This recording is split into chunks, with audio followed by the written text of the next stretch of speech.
Hello, എല്ലാവർക്കും സുഖമല്ലേ? നമസ്കാരം. നമ്മൾ ഇതിനു മുമ്പുള്ള വീഡിയോകളിൽ നമ്മൾ നോക്കിക്കൊണ്ടിരുന്നത് അല്ലെങ്കിൽ നമ്മൾ സംസാരിച്ചുകൊണ്ടിരുന്നത് സ്കാമിനെ പറ്റിയിട്ടാണ്. സ്കാം എന്ന് പറഞ്ഞു കഴിഞ്ഞാൽ ഒരുപാട് തരം സ്കാം ഉണ്ട്. എസ്പെഷ്യലി ഇൻഡിവിജ്വൽസ് അനുഭവിക്കുന്ന ഒരുപാട് തരം സ്കാമാണ്. ഒരു ഒരു സ്കാമിൽ തന്നെ ഒരേ പാറ്റേണിൽ വേറെ വേറെ ആളുകൾ ചെയ്യുമ്പോഴാണ് അതിനൊരു പ്രൊഫഷണൽ എന്ന് നമ്മൾ മനസ്സിലാക്കുക. ഇത് ഒരു സ്കാമർ ചെയ്ത ടെക്നിക്ക് അത് സക്സസ് ആയി അല്ലെങ്കിൽ വിജയിച്ചു എന്ന് പറഞ്ഞു കഴിഞ്ഞാൽ വേറെ എവിടെയോ ഇരുന്നിട്ട് വേറൊരു ഭാഷയിൽ അതേ ടെക്നിക്ക് യൂസ് ചെയ്യുന്നത് എന്തുകൊണ്ടാണ് നമുക്കറിയില്ല. ഒരു പക്ഷേ ഇതിനെല്ലാം പിറകിൽ ഒരു മാസ്റ്റർ മൈൻഡ് ഉണ്ടാവും.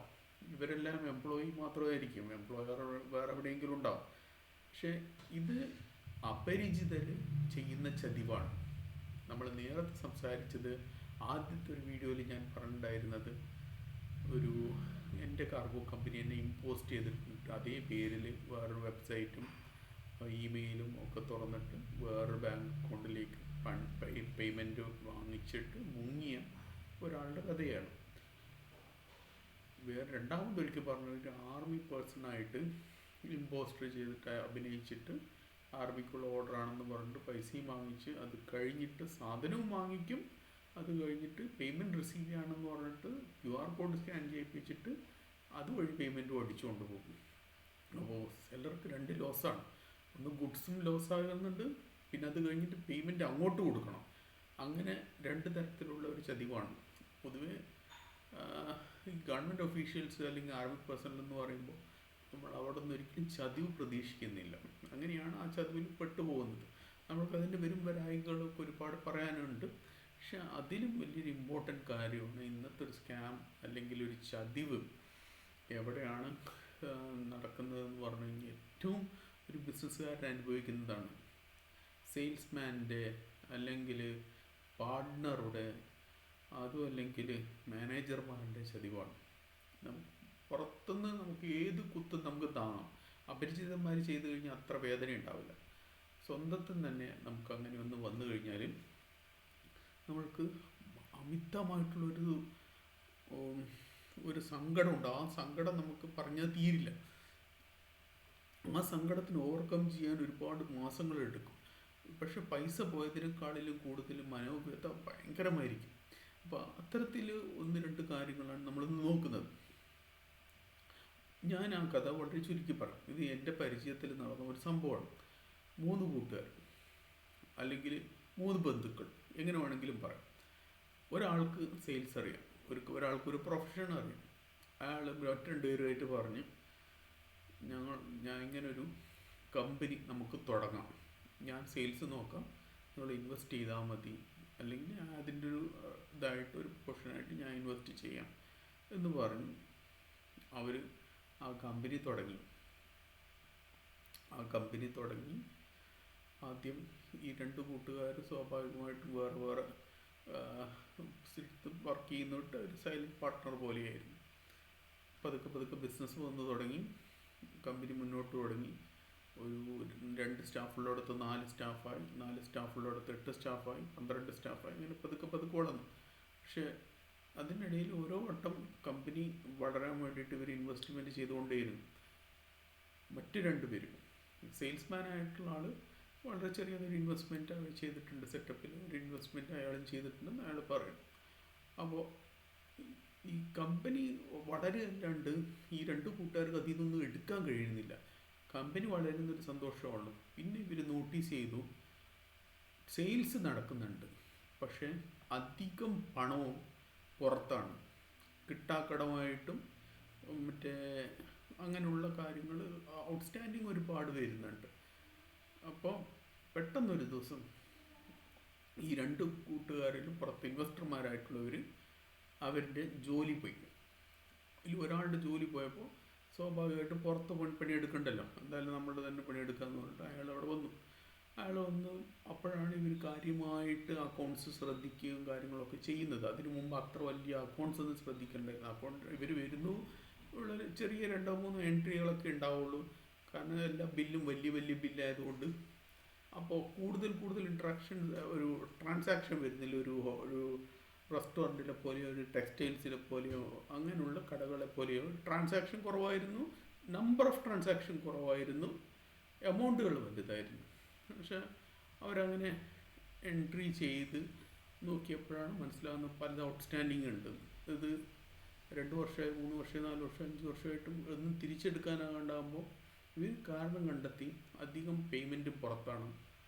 അപ്പോൾ ഈ ഔട്ട്സ്റ്റാൻഡിങ് ഉള്ളവരെ ഈ പുതുതായിട്ട് ചാർജ് എടുത്ത ആൾ വിളിക്കാൻ തുടങ്ങിയപ്പോഴാണ് രഹസ്യം മനസ്സിലായത്.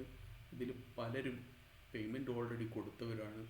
ചിലർ റെസിപ്റ്റ് കിട്ടിയിട്ടുണ്ട്, ചിലർക്ക് റെസിപ്റ്റ് കിട്ടിയിട്ടില്ല. അപ്പോൾ ഇവർ റെസിപ്റ്റ് പോയി നോക്കുമ്പോഴാണ് അറിയുന്നത് കള്ള റെസിപ്റ്റാണ്. ഒരേ റെസിപ്റ്റ് നമ്പറിൽ 2 കസ്റ്റമർക്ക് പോയിട്ടുണ്ടാവും, ഒരേ ഇൻവോയ്സ് നമ്പറിൽ 2 കസ്റ്റമർക്ക് പോയിട്ടുണ്ടാവും. ഇത് ഇങ്ങനെ ഈ സംഭവം ഇങ്ങനെ തുടർന്നു കൊണ്ടേ പോയി. അപ്പോൾ ഇത് മനസ്സിലായി ഏതാണ്ട് ഒരു 2.5 ലക്ഷം 2 ലക്ഷം ദിറത്തോളം അങ്ങനെ ഔട്ട്സ്റ്റാൻഡിങ് പുറത്ത് കിടക്കുന്നുണ്ട്. അത് ഈ സെയിൽസ്മാൻ ആയിട്ടുള്ള പാർട്ട്ണറാണ് കൊണ്ടുപോയിരിക്കുന്നത് മനസ്സിലായി. അപ്പോൾ ഇനി ആണ് സംഗതികളുടെ കിടപ്പ് വരുന്നത്. ഇനി 2 പേര് തമ്മിൽ പ്രശ്നമാകുന്നു. അപ്പോൾ അതിനിടയിൽ എന്താണെന്ന് പറഞ്ഞു കഴിഞ്ഞാൽ ഈ ആൾ സെയിൽസ്മാൻ ആയിട്ടുള്ള ആൾ വേറൊരു കമ്പനി വേറൊരു പേരിൽ തുടങ്ങുന്നു. ഇവിടെ വരുന്ന വർക്കുകളൊക്കെ പകുതി അങ്ങോട്ട് പോകുന്നു. പതുക്കെ ഇവരാദ്യം ഇൻവെസ്റ്റ് ചെയ്ത കമ്പനി കൂട്ടുന്നു. അല്ലാണ്ട് വേറെ നിവൃത്തിയില്ല. എന്തായാലും ഒരേ സെയിൽസ്മാന് അയാൾക്ക് സ്വന്തമായിട്ടൊരു കമ്പനി ഉണ്ടാകുമ്പോൾ ആത്മാർത്ഥത സ്വാഭാവികമായിട്ടും അങ്ങോട്ടല്ലേ കൊണ്ടുപോകുള്ളൂ. അത് പച്ചക്കുട്ടിക്ക് പറയുന്ന ഒരു യാഥാർത്ഥ്യമാണ്. ഇതിൽ നിന്ന് മനസ്സിലാക്കാനുള്ളത് എന്താണെന്ന് പറഞ്ഞു കഴിഞ്ഞാൽ നമ്മളെപ്പോഴും നമ്മൾ കൂട്ടുകാരായിട്ടാണെങ്കിലും ബന്ധുക്കാരായിട്ടാണെങ്കിലും അല്ലെങ്കിൽ അപരിചിതരായിട്ടാണെങ്കിലും കച്ചവടം ചെയ്യുന്നത് എപ്പോഴും വ്യക്തമായിട്ടുള്ള ഒരു കമ്പനി SOP ഉണ്ടാകും. SOP എന്ന് പറഞ്ഞു കഴിഞ്ഞാൽ സ്വീകരിക്കാം, സ്റ്റാൻഡേർഡ് ഓപ്പറേഷൻ പ്രൊസീജിയർ. എങ്ങനെ ഒരു പ്രശ്നം ഒഴിവാക്കാം എന്നുള്ളത് മാത്രമല്ല, അത് ഓരോ സമയത്തും എന്താണ് ചെയ്യേണ്ടതെന്ന് ഇതിൻ്റെ ബോസിനോട് വിളിച്ച് ചോദിക്കാതിരിക്കാൻ വേണ്ടിയിട്ട് ആരാണ് യഥാർത്ഥത്തിലുള്ള ആൾ. ഇപ്പം ചെറിയൊരു കമ്പനിക്ക് ഒരു ക്രെഡിറ്റ് കൺട്രോളർ എന്നുള്ളൊരാളെ വെക്കാൻ ഭയങ്കര പാടാണ്. അപ്പോൾ അതുകൊണ്ട് ചെറിയ കമ്പനികളിലെല്ലാം നടക്കുന്നത് എന്താണെന്ന് പറഞ്ഞാൽ സെയിൽസ്മാൻ ആയിരിക്കും ക്രെഡിറ്റിന് റെസ്പോൺസിബിലിറ്റി. അക്കൗണ്ടൻറ്റ് സെയിൽസ്മാൻ്റെ അടുത്ത് പറയും, നിൻ്റെ ഈ കസ്റ്റമർ പേ ചെയ്തിട്ടില്ല, 30 days ക്രെഡിറ്റ് ആണ് അല്ലെങ്കിൽ 40 days ക്രെഡിറ്റ് ആണ്, ഇതുവരെയും പേയ്മെൻ്റ് ഇല്ല. അപ്പോൾ സെയിൽസ്മാൻ കസ്റ്റമറെ വിളിക്കും, സാർ ഞങ്ങളുടെ ഒരു പേയ്മെൻ്റ് ഉണ്ട്, ഒന്ന് ക്ലിയർ ചെയ്ത് തരാമോ ചോദിക്കും. അപ്പോൾ അയാൾ പറയും ഓക്കെ 10 ദിവസം കഴിഞ്ഞ് ഞാൻ ക്ലിയർ ചെയ്ത് തരാം, ഇപ്പോൾ ചെറിയൊരു ഇഷ്യൂ ഉണ്ട്. 10 ദിവസം കഴിഞ്ഞിട്ട് ക്ലിയർ ആവുന്ന സമയത്ത് അതൊന്നില്ലെങ്കിൽ ബാങ്ക് ട്രാൻസ്ഫർ ചെയ്യും, അല്ല പണ്ടൊക്കെ ചെക്കായിരുന്നു, ഇപ്പോൾ ബാങ്ക് ട്രാൻസ്ഫർ ചെയ്യും, അല്ലെങ്കിൽ ഇപ്പോൾ ക്യാഷ് പോയി കളക്ട് ചെയ്ത് കൊടുക്കും. എപ്പോഴും നമ്മൾ ശ്രദ്ധിക്കേണ്ടത് ഒരു പർട്ടിക്കുലർ സംഖ്യയ്ക്ക് ഒരു 3000 ദിർഹം അല്ലെങ്കിൽ 5000 ദിർഹം അല്ലെങ്കിൽ നമ്മുടെ നാട്ടിലെ കണക്കിൽ പറയുന്നത് ഒരു 50,000 രൂപയോ അതിന് മേളിലോ എമൗണ്ട് ആണെങ്കിൽ എപ്പോഴും നമ്മൾ കസ്റ്റമർ എൻകറേജ് ചെയ്യേണ്ടത് ബാങ്ക് ട്രാൻസാക്ഷനാണ് നമ്മൾ എൻകറേജ് ചെയ്യേണ്ടത്. അത് മാത്രമേ നമ്മൾക്ക് എന്താണെന്ന് പറഞ്ഞാൽ ക്ലാരിറ്റി ഉണ്ടാവുള്ളൂ. എപ്പോഴും ബാങ്ക് ട്രാൻസ്ഫറിന് പകരം ക്യാഷ് ഒരു വലിയൊരു എമൗണ്ട് നമ്മൾ സ്വീകരിക്കുന്നിടത്തോളം എന്ന് പറഞ്ഞു കഴിഞ്ഞാൽ ക്യാഷ് മാനിപ്പുലേറ്റ് ചെയ്യാൻ നമ്മൾ ലിറ്ററലി സെയിൽസ്മാന് ഇത് കൊടുക്കുകയാണ്. സെയിൽസ്മാൻ പേയ്മെൻറ്റ് മേടിച്ചുകൊണ്ട് വരും, അവൻ പോക്കറ്റിലിടും, എന്നിട്ട് പറയണം അവിടെ പേയ്മെൻറ്റ് കിട്ടിയിട്ടില്ല എന്ന് പറയും. അവൻ്റെ വിചാരം, അവൻ്റെ കോൺഫിഡൻസ് എന്ന് പറഞ്ഞു കഴിഞ്ഞാൽ അക്കൗണ്ടൻറ്റ് ഒരിക്കലും എൻ്റെ കസ്റ്റമറെ നേരിട്ട് വിളിക്കില്ല. കാരണം നേരിട്ട് വിളിച്ചിട്ട് സാറേ പേയ്മെൻറ്റ് തായോ എന്ന് പറഞ്ഞു കഴിഞ്ഞാൽ അത് 2 പേരും ഒരേ പേയ്മെൻറ്റ് വേണ്ടിയിട്ട് ഹാൻഡിൽ ചെയ്യുന്നത് മോശമാണ്. ഇവിടുത്താണ് പ്രശ്നം വരുന്നത്. സെയിൽസ്മാന് അതിൻ്റെ റെസ്പോൺസിബിലിറ്റി കൊടുക്കാം, പേയ്മെൻറ്റിൻ്റെ റെസ്പോൺസിബിലിറ്റി പൂർണ്ണമായിട്ടാണെന്ന് കൊടുക്കാം. പക്ഷേ ഒരു ക്രെഡിറ്റ് കൺട്രോളർ നിങ്ങളുടെ കമ്പനിയിലില്ലെങ്കിൽ ഫസ്റ്റ് തിങ് നിങ്ങൾ ചെയ്യേണ്ടത് ഒരു അക്കൗണ്ടൻറ്റിനെ റെസ്പോൺസിബിലിറ്റി ആയിരിക്കണം ഈ ഔട്ട്സ്റ്റാൻഡിങ് പേയ്മെൻറ്റ് കളക്ട് ചെയ്യേണ്ടത്. ഒരു 30 days ക്രെഡിറ്റ് കഴിഞ്ഞിട്ട് ആ 30 days നിങ്ങളുടെ പേയ്മെൻറ്റ് വന്നില്ല, ഫോളോ അപ്പ് കോൾ ചെയ്യേണ്ട ബാധ്യത, സ്വാഭാവിക ബാധ്യത അക്കൗണ്ട്സിലുള്ള വേറൊരാൾ. ഒരു ക്രെഡിറ്റ് കൺട്രോൾ ഇല്ലെങ്കിൽ ഒരാളെ വിളിക്കണം, ആ പേയ്മെൻറ്റ് കളക്ട് ചെയ്തെടുക്കേണ്ട ബാധ്യതയാക്കിയില്ലെങ്കിൽ നിങ്ങളുടെ കമ്പനി വലിയൊരു നാശനഷ്ടത്തിലേക്ക് പോകും. നമ്മൾക്കറിയാം നമ്മളുടെ ചുറ്റുമുള്ളവരും എപ്പോഴും നല്ലവരായിരിക്കണം എന്നില്ല. ഞാനും അതുപോലുള്ള ഘട്ടങ്ങളിൽ കൂടെ കടന്നു പോയിട്ടുണ്ട്. ഞാൻ വർക്ക് ചെയ്തിട്ടുണ്ടായിരുന്ന ഒരു ജ്വല്ലറി ഉണ്ടായിരുന്നു, ഡയമണ്ട് ജ്വല്ലറി. ഞാൻ അസിസ്റ്റൻറ്റ് മാനേജറായിരുന്നു, എനിക്കൊരു മാനേജർ ഉണ്ടായിരുന്നു.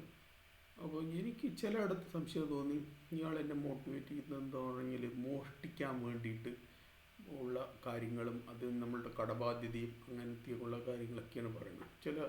അങ്ങനത്തുള്ള കാര്യങ്ങളൊക്കെ ചിലയിടത്ത് ചെറിയ ചെറിയ സംഖ്യ വിൽഫ്രേജ് എന്നൊക്കെ പറയുന്ന പോലെ ചെറിയ മറ്റേ മോഷണമുണ്ടല്ലോ, അതൊക്കെ നടത്താൻ തുടങ്ങിയപ്പോൾ എനിക്കെന്തോ സംശയം തോന്നി. ഞാൻ എൻ്റെ മാനേജറെ വിളിച്ച് പറഞ്ഞു ഇങ്ങനൊരുണ്ട്. കാരണം എന്താണെന്ന് പറഞ്ഞു കഴിഞ്ഞാൽ ഒരു വഴി അടയ്ക്കുമ്പോൾ വേറൊരു വഴി തുറക്കുകയാണ്. അതായത് ഒരു ഓഡിറ്റർ വന്നിട്ട് എവിടെയാണ് ചെക്കിങ് കുറവ് എന്ന് പറയുമ്പോൾ ആ മേഖലയിലാണ് മൂപ്പർ കൈവയ്ക്കുന്നത്. ഒരു ഉദാഹരണത്തിന് ഡയമണ്ട് പോൾക്കി ജ്വല്ലറി എന്ന് പറയും, വലിയ കല്ലൊക്കെയുള്ള വലിയ ജ്വല്ലറിയാണ്. അപ്പോൾ അതിന് ഡയമണ്ടിൻ്റെ ഡീറ്റെയിൽസ് മാത്രമേ ടാഗിലുണ്ടാവുള്ളൂ, ഗോൾഡിൻ്റെ ഡീറ്റെയിൽസ് ടാഗിലുണ്ടായിരുന്നില്ല.